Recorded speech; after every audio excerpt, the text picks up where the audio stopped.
Good evening, and welcome to Fine Point, where no narrative is sacred, no media hoax is safe, and we zero in on the big picture. I'm your host, Rion. Can you feel it in the wind? It's 1775 again. If cream-filled ho-hos could be an interview, it would be last night's CNN sit-down with Kamala Harris. All sugar, no nutrition, and oh, so squishy. Last night we saw how floozy Kackala finally agreed to an in-person interview, but she had to bring her emotional support turtle, Tim Walz, to sit beside her as she faced off little Dana Bash, the CNN woman always looking on the verge of a mental breakdown. The climate crisis is real, that it is an urgent matter to which we should apply metrics that include holding ourselves to deadlines around time. We did that with the Inflation Reduction Act. This was no interview. This was a laughable little Dana cut and paste, all edited questions in advance, hogwash manipulation, and fool the public political music video. This might as well have just been a regular ad for the Harris-Walz campaign.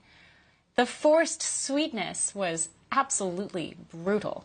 Now, let me start off by saying the bar is so low it's in the 7th ring of hell. I wasn't expecting much from Kamala Harris, but I was expecting a little bit better. She's had 40 days to prepare. Kamala Harris answered those questions like she'd just been pulled over by Highway Patrol and was asked to take a breathalyzer and walk in a straight line. Like, ma'am, could you step out of the car? And she's like, my values haven't changed because they're my values. Couldn't have said it better myself.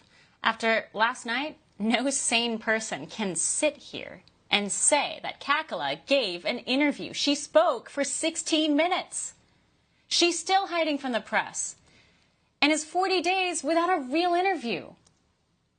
Keep in mind, this was also pre-taped.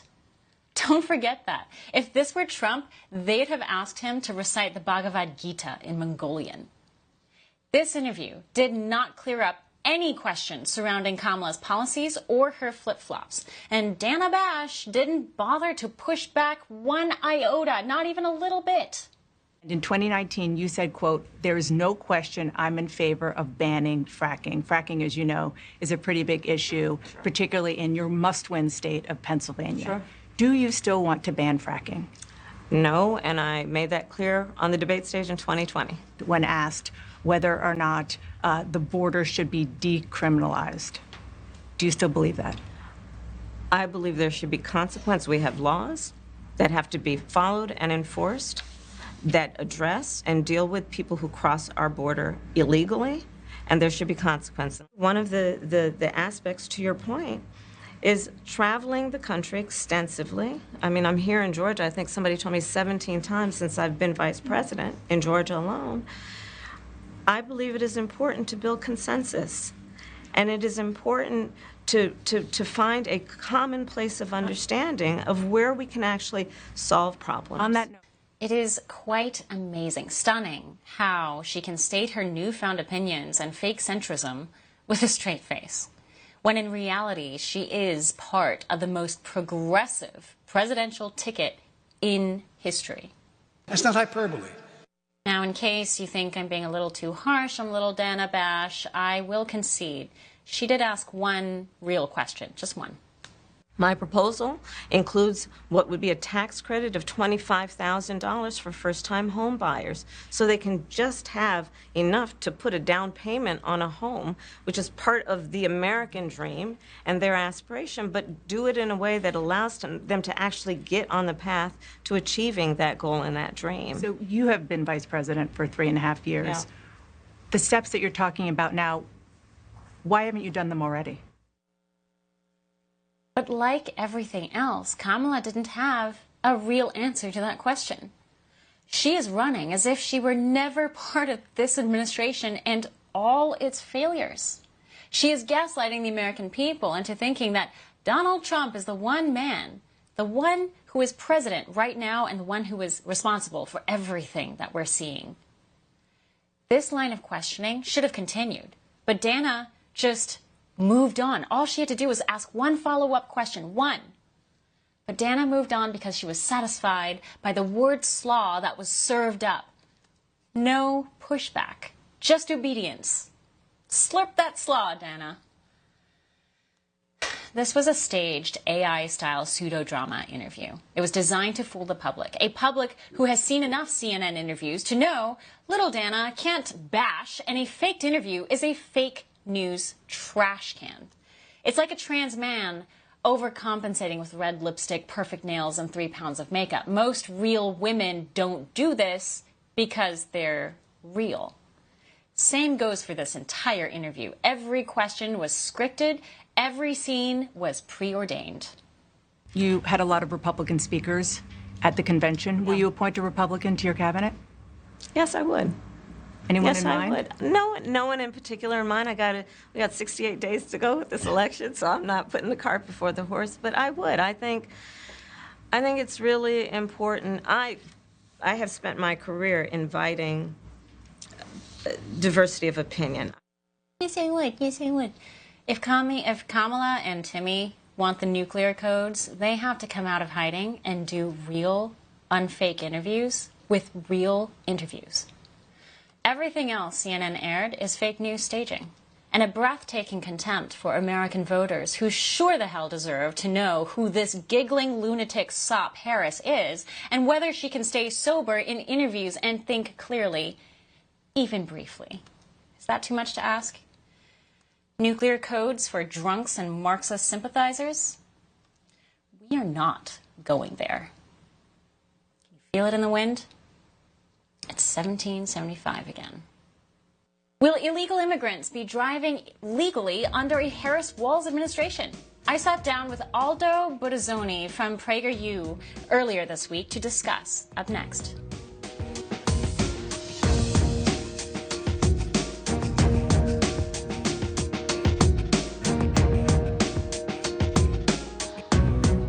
U.S. Senator Josh Hawley of Missouri is standing firm, urging a Missouri court to keep a Venezuelan illegal immigrant, Indirna Bracco, locked up for killing 12-year-old Travis Wolf in a car accident. Her $500,000 bond is currently being reviewed. Bracco was driving without a license when she collided with Wolf's family vehicle in December of 2023, killing Wolf and leaving his parents with injuries. Hawley made clear that Bracco is a danger to the public in Missouri and urged Homeland Security Secretary Mayorkas to do something. Hawley's concern is one that the rest of America might soon be faced with in the nightmare of a Harris-Walz administration. Walz, as governor, gave licenses out to illegal immigrants. Harris, as vice president, kept a wide-open southern border, making sure illegal immigrants could get their Social Security numbers. Now, these two are trying to say they want to build a wall and be tough on the border. Will the Wolf's family tragedy soon be the norm in America? It's a tragic question. Joining us now to react is Aldo Buttazzoni from PragerU. Aldo, thank you so much for joining us. Thanks for having me. In a Harris-Walz administration, it looks like criminals like Bracco would be allowed to just walk. There isn't real policy in place to handle situations like this, and if there are policies, there aren't enough bodies to enforce them. Yeah, you said that this may become a reality for a lot more Americans in the future, but this has been the reality for Americans for the last 4 years of the Biden administration. It was just last year, there was another case where an illegal immigrant who had previously been deported 3 times killed a mother and her son in Colorado in a DUI accident. And this has been going on all around the country. And this is a policy issue that we can fix. I went down to the southern border and I did ride-alongs with law enforcement down there, with CBP, with local sheriff's offices. And they told me that this is a policy issue that we can solve as long as we have the right people writing the policy. And this started with the ending of Title IX, which, of course, allowed us to deport these illegal aliens back to Mexico. But without that, under the Biden administration, what these law enforcement officers tell me at the border is that their hands are tied. They can't do anything. They are literally babysitters for the illegal immigrants. And all they can do is pick them up and then take them to be processed. And what we are seeing is devastating events like this happening all across this country. And American citizens are the ones that are paying the price. It's disgusting, and every American should be outraged about this. We are the only country, I think, in the Western world that treats non-citizens better than we do the citizens of our own country, and something needs to change. And it's not going to be with Kamala Harris, who has been in the White House for the last 4 years. It's going to have to be a new candidate, and that man is going to be Donald Trump. No, you're right. Kamala Harris, though, and her party have long said, you know, they are the party of compassion, that we need to exercise compassion at the border. And the answer to that is, yes, we need compassion. We need to stop this from happening, because it's only creating more tragedy, not only for the people who are crossing, but for what happens after they cross, right? And that's just the irony of this entire thing.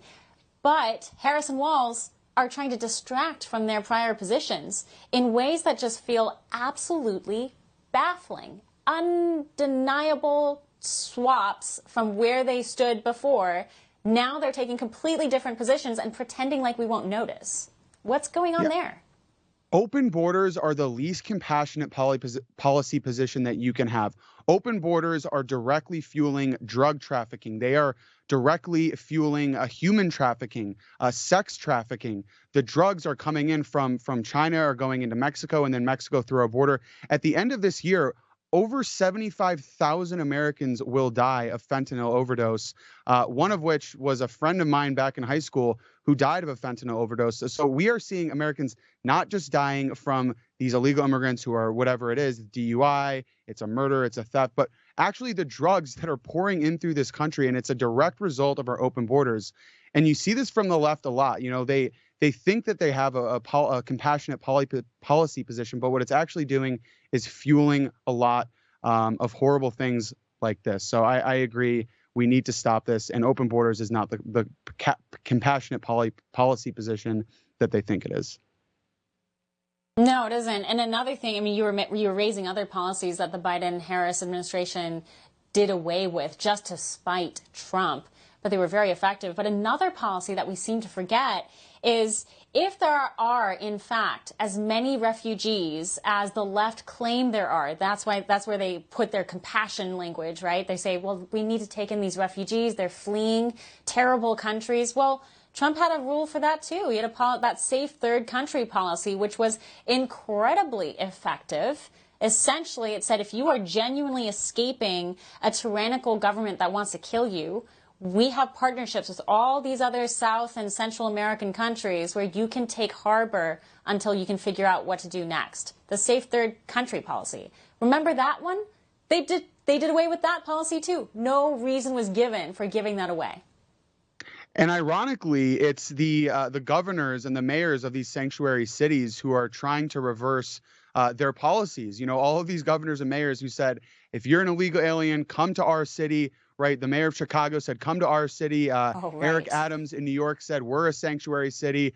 But after years and years of the absolute flooding of our southern border, they're starting to have their infrastructure be is not being able to take care of it, whether it's the homeless shelters, whether it's the food kitchens, whether it's the social services that they have set up in those cities.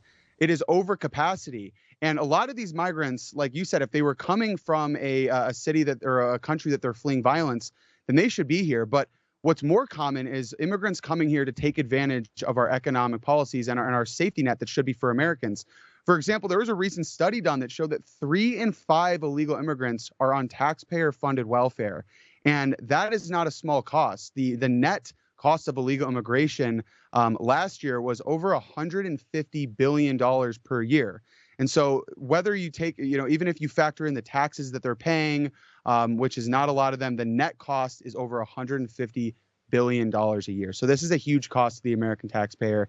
And we need to do something about it quick, because this is not sustainable. I think it was last year, for the first time, we had more illegal immigrants coming into the country every year than babies being born to American mothers. And so this is a situation that is not sustainable, and it's going to crash eventually if we don't do something soon. Well, you start asking, at what point are they doing this on purpose, right? And I wanted to go into the heartland a little bit. A couple states that have caught our attention recently on the immigration front. You've got this really bizarre situation that's happening all of a sudden, it feels, in Colorado. I was just there. I saw firsthand what we're seeing in some of these headlines. You've got these Venezuelan gangs roaming around doing mass hijackings out of Target parking lots, invading entire apartment complexes, kicking the door in and kicking out residents and invading. Why isn't that front page news right now? At this moment, you can only find that stuff on X. Yeah, and I saw that video that you're referring to, the Venezuelan migrants who are taking over this apartment complex.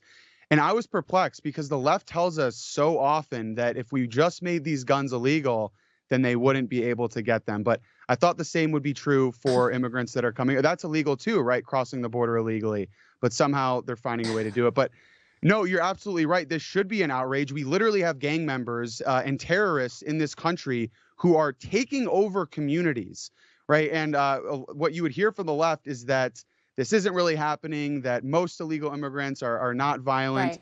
It doesn't matter. They shouldn't be here. Whatever way they want to manipulate the data, this is actually happening. They are actually here taking over these communities at the expense of American citizens. So one time is too many, but to see the level that this is going on, the organization of these criminal enterprises that are now functioning in American communities is disgraceful. The DHS needs to do something about this. Alejandro Mayorkas needs to do something about this, but it seems like everybody's asleep at the wheel. Yeah, fat chance he's going to do anything about any of that. Going over to Oklahoma, I have the story here. In Red, Oklahoma, they have assembled a task force to get illegal immigrants driver's licenses and make it easier for them to work. Take a listen.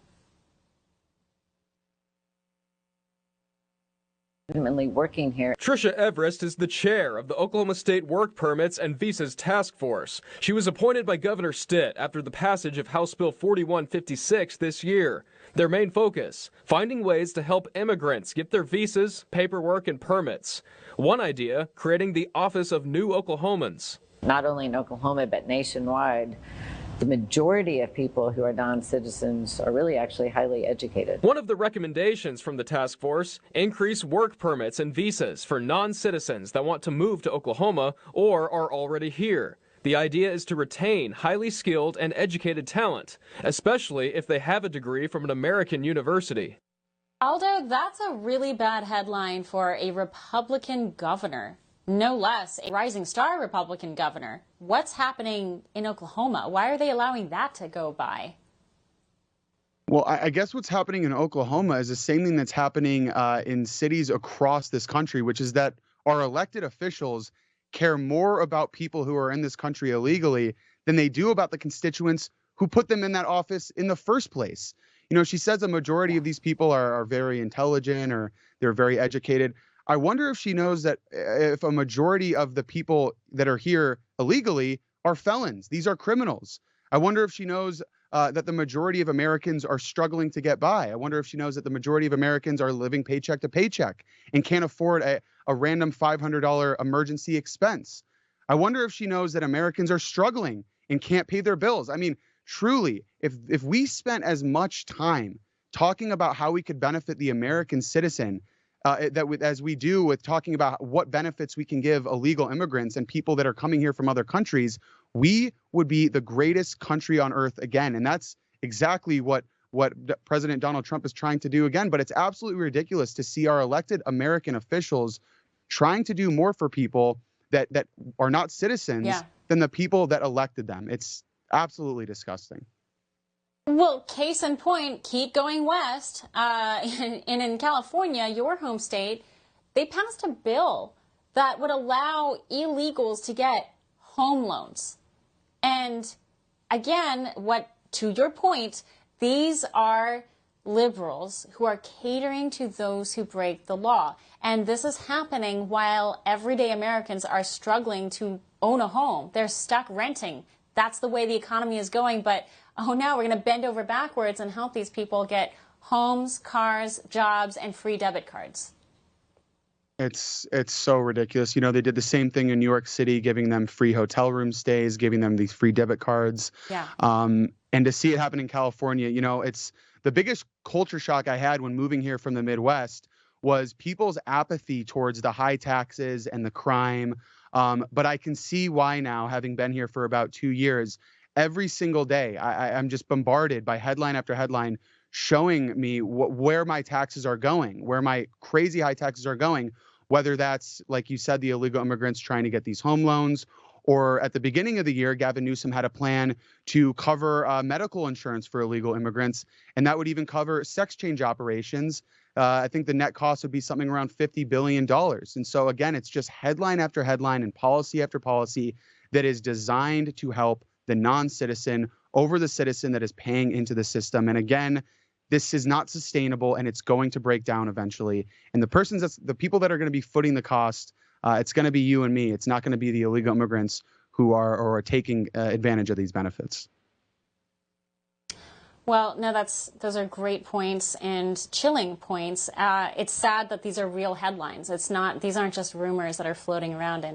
And Aldo, I want to apologize for misstating you. I think I accused you of making California your home state. Clearly, that's a new home. But yeah. Glad you're over there and putting up a fight. Aldo, trying my best. Battazzoni, thank you so much. Keep up the good work over there at PragerU. Thank you so much for your time. Coming up, is our military depleting just as World War III seems to be encroaching on the horizon? Army Ranger veteran and director of the American Military Project, Will Tebow, sat down with us earlier this week to discuss the state of our military and why it is the way it is. It's a very interesting conversation. Don't go away.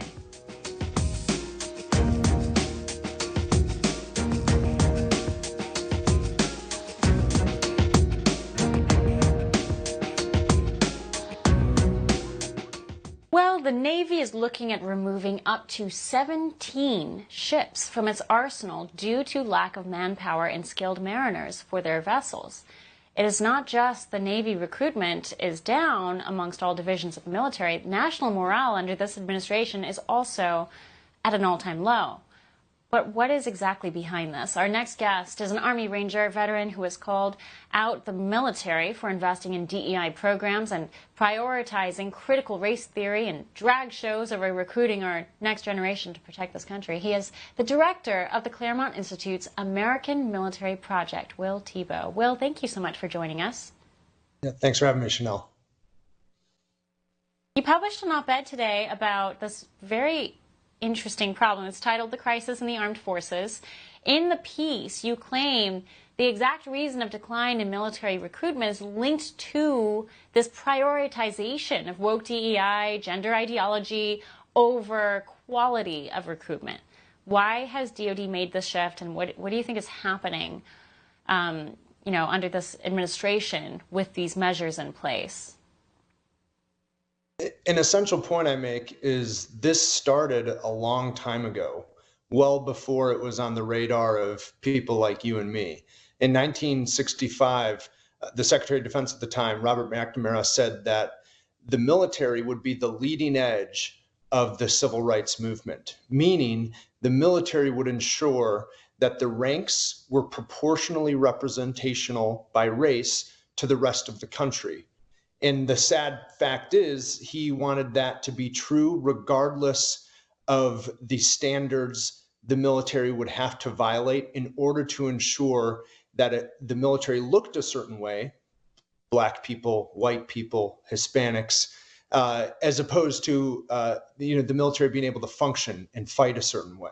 And so I don't necessarily think this is a crisis of public relations or the public perception of the military. This is 50 years of military policy having its intended effect: to hire fewer white soldiers, sailors, airmen, and Marines, and to ensure that the ranks are racially diverse without any consideration for merit and professionalism. And that's a problem. And I think we're running into the issue where we can't ignore the effects of that anymore. No, certainly not. But what's remarkable to me is you think that the DoD should be this very non-political, separate entity whose sole job is to kill the bad guys and protect Americans, right? But it seems that the DOD is now pushing their own agenda, independent of whoever's in the White House, independent of the wishes of the American people. So who's actually driving this agenda? If you're saying this goes way back, where is it coming from? You make an essential point, Chanel. This is not necessarily or not only a problem of the political appointees of the Biden administration, although they've made it much worse, and we need to roll things back if there's another Trump administration in January. This is the DOD responding to Secretary McNamara's imperative to imbibe the cultural and policy imperatives of the Civil Rights Act. And so leaders in the military have been formed in the imperative that if there is a discrepancy, there must be discrimination and injustice. This imperative, this essential understanding of diversity, equity, inclusion, critical race theory. This is part of the military ethos now. And policies have been on the books for a long time, like I've said, that I think make this part of the conscience of individuals and the collective organization of the Department of Defense. We say diversity is our strength. We say that we should have more diverse infantry platoons or submarine crews, but there's not actually any evidence that those diverse units are any more combat effective than units that are less racially diverse. What we need to return to is the policy of President Harry Truman. Harry Truman integrated the armed forces in 1948, but he did something pretty radical for our day and age, at least, is he removed race as a category from Army personnel files. You can't even walk into a kindergarten classroom these days without being asked your race. But for President Truman, he removed that as a consideration from the Army writ large. But when the Civil Rights Act and the McNamara Pentagon came to power, they returned race as a classification so that they could track and make decisions based on race. That's antithetical to the American idea and to principles of genuine equal opportunity, but it's a sign of where we started to go wrong. Wow, no, that's a great historical reminder. The idea that we might be able to reinstate a policy like Truman had established seems almost impossible in today's political environment, even under a Republican administration. But at the end of the day, this is something that the executive branch can theoretically accomplish. They could start imposing policies like that and say, hey guys, stop prioritizing these items and these demographic issues that don't matter when it comes to our security and our national security and our physical safety. Right. The president is the commander in chief. And do we want a military where Army Rangers, Navy SEALs, and helicopter pilots are chosen based on the color of their skin? I think any Republican and the vast majority of Americans would say no. So let's return to reality. Let's return to a semblance of political courage where we know that this could happen and encourage, the next president and even leaders in the Pentagon themselves to make this change. But right now, it is in effect throughout the bureaucracy. The Undersecretary of Defense, Kathleen Hicks, has proportional goals for promotion based on race. So there's a lot to undo. Well, we've certainly seen the disasters of this kind of prioritization play out with the Secret Service recently. God forbid we actually encounter a serious problem. Now we've got this Navy staffing problem, essentially, to put it mildly. What else could be driving these directives on quotas? Is it merely ideological, or are there more complicated things at issue? Are there grants? Are there lobbyists? Are there other things? Is there money somehow involved in pushing these kinds of quotas, or is it really just ideological? I think politics and ideology are a big explainer, Chanel. We've heard a lot of the liberal march through our institutions. It happened in the media and in our university system a long time ago, and I think it also happened in the military a long time ago. That institutional power in America is seen as a really valuable currency. And, you don't even have to get into, conspiracy theories of how that power would be used, but certain segments of the ruling class, if you will, know that they must control an institution as large and as powerful as the military. It's formative for millions of Americans. It was formative for me. It was formative for so many of my friends. And they can't lose, or let go of the opportunity to not have some control over the levers of personnel formation in such a relevant organization. When you ask about other influences, I think you think of a place like West Point, the United States Military Academy, which was really ground zero for a lot of us. They've had published racial quotas for each admissions class for a long time, and that was something that even Harvard and other Ivy League schools didn't have. Even after years of discovery from a recent, the recent Supreme Court case, and there I think. Wait, I have a question. So why is West Point a wellspring for this? Why particularly West Point?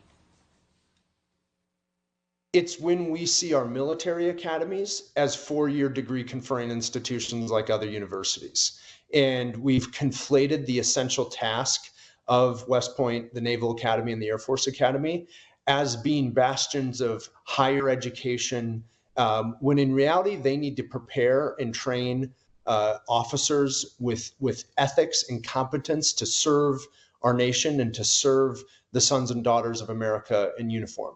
And they do that, but there's also this parallel mission to get people bachelor's degrees. And I think there's a reasonable discussion to be had about if you can do both at the same time, especially when you have an influx of civilian professors, when you send West Point professors out to liberal higher institutions of higher education to receive training, indoctrination, some would say, and then reflect that to cadets and future officers.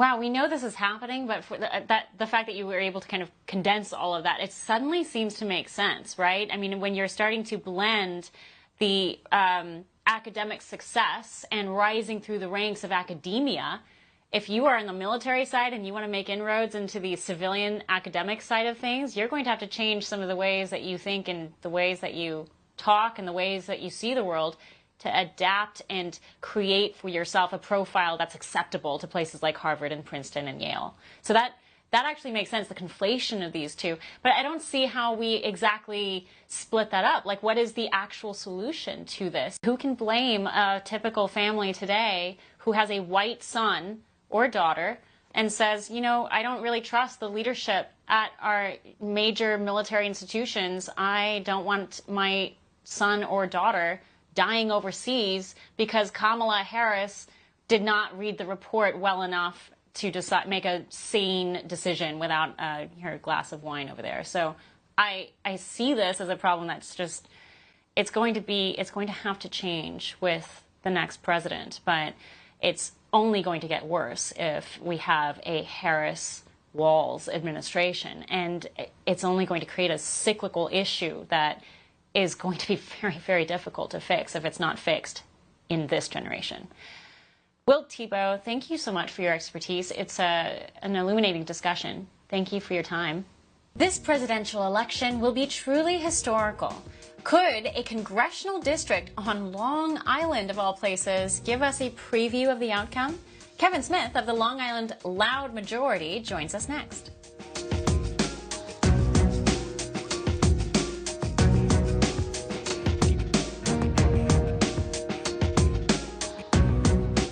With such a tight battle in the polls between Trump and Harris, some say a swing district in New York on Trump's native Long Island may hold the key to who wins the White House. In New York's 1st congressional district, it is a microcosm of America, incredibly diverse in population and in wealth. Whoever wins the first, historically, tends to win the White House. So this year, incumbent Republican Congressman Nick LaLota, who won in the midterms by 11 points, is going up against former Giuliani speechwriter and CNN commentator John Avlon. The Democrats are pouring tons of money into the district. Will the party that wins the first really win the White House? Joining us now is native Long Islander Kevin Smith of the Loud Majority. Kevin, welcome back. Thanks for having me. All right, so Mr. Lilota won this district by double digits as a Republican. He sharply outperformed his own party in 2020. Though Biden won this district by 0.2 percentage points. What has changed since that time? Well, over the course of the last several months, I know my organization, the Loud Majority, we've been really focusing a lot on registering new voters, registering young voters. Because when you get out there in the neighborhoods and you're talking to particularly young kids who grew up in the Trump era, they know that their lives, their parents' lives were a lot better under former President Trump than they are now. With John Avlon running in New York 1 as the Democrat, look, I'm not going to sugarcoat it for you. He's a tough candidate. He's an absolute radical, and he's terrifying. But he is a dangerous candidate. He has the media on his side as a former CNN contributor. He is good on camera. Since he was on CNN, he has Hamptons money and Manhattan money behind him. His wife is the granddaughter of a former president. So it is definitely going to be a tough race. But we're focusing a lot of our attention in places like the town of Smithtown, which is a heavily Republican area, in order to get turnout to keep the seat red. Well, according to a recent Siena College poll, Donald Trump is up 14 percentage points over Vice President Kamala Harris in Suffolk County. How accurate has that kind of polling been in this particular district? So most of the Suffolk County district runs into two congressional districts. It runs into one, which is Congressman Nick Lota, and two, which is Andrew Garbarino. Andrew Garbarino has won all of his races pretty handily. It's a solid red seat on the South Shore of Long Island. The first district is the one formerly held by Congressman Lee Zeldin, the man who I would much rather see as governor of New York than Kathy Hochul.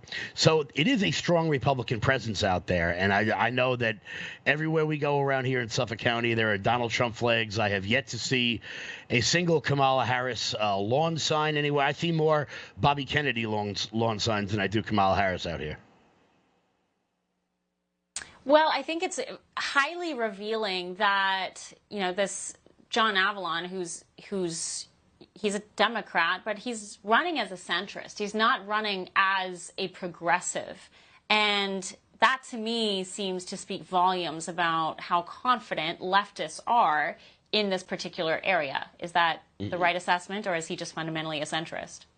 Oh, no, he's absolutely a progressive. He's absolutely a radical. And luckily for us Republicans out here on Long Island, we have the entire history of his time at CNN. Someone should ask him if he is still out there on the hunt for those evil MAGA supporters that jumped Jesse Smollett. I want to know if he's found them yet, because they are still at large. Nobody's found those guys yet in the deep red area of the South Side of Chicago. But John Avlon, coming from CNN, is what the left has become. They think they're moderates, but they're actually intense radicals. And the people of Long Island know it. We've had the majority of clean sweeps throughout all of Long Island in Nassau and Suffolk County over the course of the last couple of years. District attorney, county legislatures, county executives.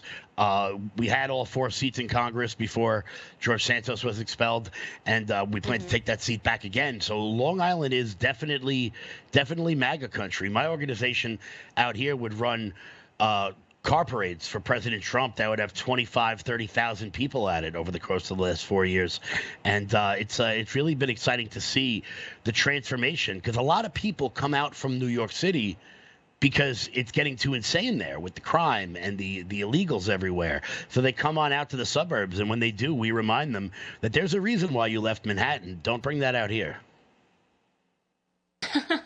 Boy, isn't that the message of so many states that are now receiving these refugees from New York and California and other places?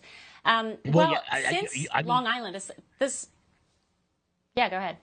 Oh, no, I was going to say, you're absolutely right. And that's why I think that polling in some of the swing states, Nevada, Arizona, Pennsylvania, to be more specific, is really not taking into account the exodus from places like California and New York. I mean, I can name you I can name you 50 people at the top of my head that moved to Pennsylvania from New York during the COVID era. And I'm sure if you're watching this in California, you probably know a bunch of people that moved to Arizona and Nevada because they were tired of the lockdowns. Their businesses got shut down. And I think that's something that people aren't taking into account when they look forward into 24. No, that's a great point. And the U-Haul trucks are certainly an indication where people remember that story where no one could find a U-Haul truck out of California or New York. Well, since your area, your district, your people are such a great microcosm and you talk to them on a daily basis, my question to you relates to since the last time we spoke. The last time we spoke, Biden was still top of the ticket. Now that Kamala Harris has performed her DNC coronation, now that she is fully on the campaign trail, now that she's picked Tim Walz, a pretty much socialist out of Minnesota, how has that ticket change affected the people you talk to on a daily basis? How do they feel about Kamala Harris and Tim Walz running the country? Honestly, people are terrified of Kamala Harris. I think a lot of people accepted Joe Biden because they didn't like President Trump. They're like, he's old Joe, we know who he is. But Kamala Harris is that radical that everybody fears. And I've had 5 or 10 people just personally in my life come up to me and just say, there's no way I'm voting for her. I'm not saying that they're going to come out and vote for Donald Trump. I think many of them will end up staying home. But I think that a lot of people are terrified of her policies. And because, quite frankly, we don't know which ones they are. She won't do an interview. It's been over a month. She won't do a press conference. Anytime she goes off prompter, it's like, and that's what's dangerous about people like Kamala Harris. Politicians who stick their finger in the air and see which way the wind is blowing. When you do that, you're never going to have a coherent message. And that's what I think terrifies people the most. Well, the ones who discern, who watch politics, the ones who are discerning, but the concern is maybe people will buy into all of this. Maybe they'll buy into the fact that she doesn't have policy, she just has joy. Maybe they'll buy into some of the vagaries that are being pushed by this ticket. But I wonder too this. If you remember in 2016 with the surprise upset of the election where no one thought Trump was going to win, he wins. All the polling said Hillary Clinton was going to win, but Trump takes the ticket and he wins. And pundits afterwards were commenting on why the polls were so off. And they were saying things like, well, people supported Trump, but they were afraid to say so, or they wouldn't tell the pollsters. How brave, if you will, how brave are people to say that they support Trump these days? Well, I don't think that has changed an awful lot. My organization, along with the New York City Young Republican Club, we go to street fairs and festivals all over the downstate of New York. And for every person that openly comes up and tells me they're a Trump supporter, I get 5 people walking past, like hiding a thumbs up as they're coming by, or like, whispering, let's go Trump, because people are afraid. I mean, just this weekend, we were in Brighton Beach, Brooklyn, doing a voter registration drive. And I cannot tell you how many people like cozied up to the table that we were at and just you guys are for Trump, right? Like real low. So and looked around like they were telling us a secret. And to me, I'm just like, there's a Trump flag hanging right here. We are on board for the president. And everyone's like, oh, I would absolutely. I love the flag. I love the Trump flag, but I could never fly it. I love the Trump hat, but I could never wear it. And I'm like, no, you can. I wear my Trump hat walking around the streets of Manhattan because it turns out the majority, 99% of the people that hate Donald Trump are all keyboard warriors. They won't approach somebody in real life. And I think that's what we all have to do as Trump supporters, to let people know that they're not alone. So many people, particularly if you're in the inner city, if you're in Detroit or Atlanta or Philly or Pittsburgh, people feel like they're alone. And when they see somebody wearing a Trump hat at the grocery store, they're like, they know that, all right, I'm not the only person feeling the way I feel right now. And I think that is what comes down to whether or not people are going to turn out for an election, if they feel like they're on the winning team. And right now, all signs are pointing to Donald Trump taking this election. But we're not going to stop. We're going to keep campaigning like we're losing, and we're going to keep putting in the hard work. No, that's the right mentality. I guess another question is kind of local, but it has national ramifications. You know, this mayoral position in New York has now become kind of this coveted political bully pulpit for up and coming Democrat stars. Basically, if you want to, preview yourself for the presidential ticket down the road, you want to be mayor of New York. And so Mayor Adams of New York City right now is rumored to have a primary contestant in former Governor Cuomo. What are you hearing about that in Long Island? Is that just rumor, or is Cuomo really going to take a stab at this? I mean, look, he's got nothing to lose. And to be honest with you, most lefties, most Democrats in New York City are not happy with Eric Adams because they think he's been too centrist.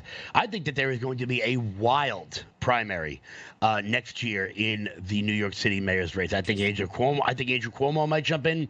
I think District Attorney Alvin Bragg may jump into the race as the man who prosecuted Trump. That's what I worry about. But Andrew Cuomo he's got nothing to lose. He's got nothing to lose. His father always wanted him to be president. He obviously was unable to achieve that if the Democratic Party used him and threw him to the side. But if I was Andrew Cuomo, why not? You know, he's been making the rounds, doing all the podcasts and trying to, his brother is now pretending to be a normal person on television again, over at one of those networks. And I think the Cuomo name is trying to make a comeback into politics. And it's also the arrogance of that family. That Andrew Cuomo would run for mayor because he thinks it's his right. It's his birthright to lead the state as his father did. He was governor. He probably would have run for president at some point had the Democrats not thrown him aside. But it would not be a shock to me if Andrew Cuomo jumped in. Interesting. Well, Kevin Smith, we'll jump back to you if that ever happens. Thank you so much for the updates. Up next, with Biden at the beach and Kamala on the campaign trail, who is running our country? Our OAN White House correspondent Monica Page has the latest.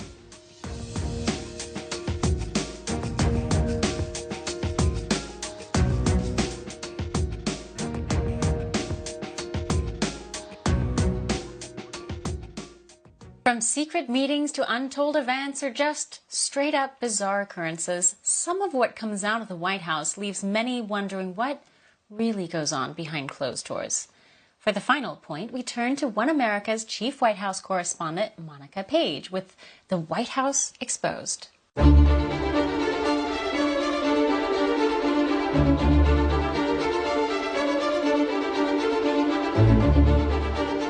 Kamala Harris sits down for her first interview with CNN with Tim Walz alongside her since being installed as the Democrat presidential candidate. We heard the duo embrace Joe Biden's economic record. What we have done to improve the supply chain so we're not relying on foreign governments to supply American families with their basic needs, I'll say that that's good work.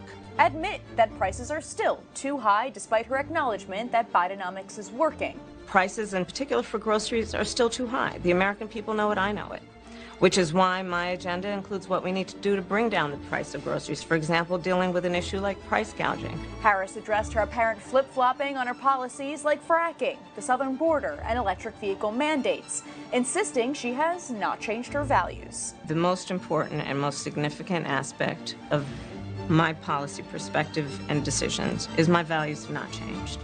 But when Harris was pressed on Joe Biden's apparent cognitive decline, she admits she doesn't regret anything and hiding it from the American people. Do you have any regrets about what you told the American people? No, not at all. And speaking of Joe Biden, has anyone seen the President of the United States? We've seen the recent images of Biden from a rear angle, seeing only the back of his head, wearing a baseball cap, unsure of whether or not he's reading or sleeping. But it's something of concern to a lot of Americans. While officials can reel off some of the important phone calls with world leaders that Joe Biden moderates, the public vision of the president, based on the scarcity of images we see of him, is that Biden is increasingly disengaged from the presidency, despite insisting he will be focused on carrying out his responsibilities until the end of his term. Especially since this past week, marking the third-year anniversary of the botched Afghanistan withdrawal that saw 13 service members dead under Biden and Harris's watch, Both were responsible for this move that led to this tragedy, and both were nowhere to be found. But President Trump was. He was there with the family members, honoring their service and holding on to their legacy. Spokespeople for the Harris team were quick to call President Trump's attendance a political stunt, but the real political stunt appeared to be the interference with the request of the Gold Star families for him to be there. The real political stunt could even be Joe Biden telling the American people he wasn't going anywhere, intending to work like hell until the end of his term.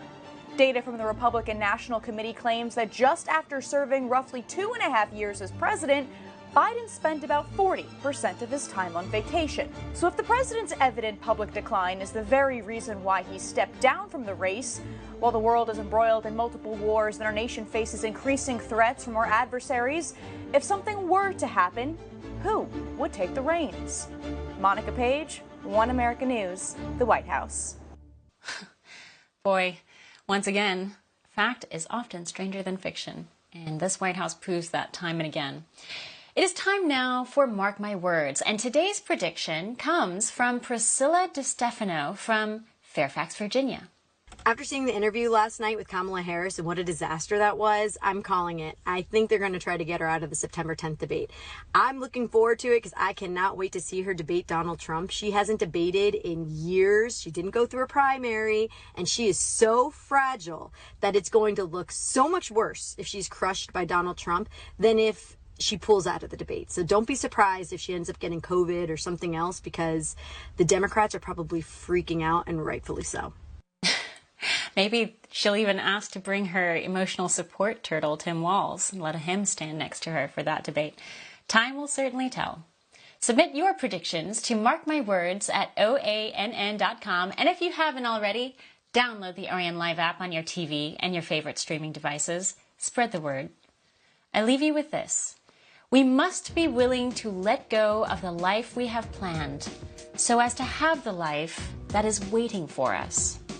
Good night, Godspeed, have a wonderful weekend. We'll see you on Tuesday.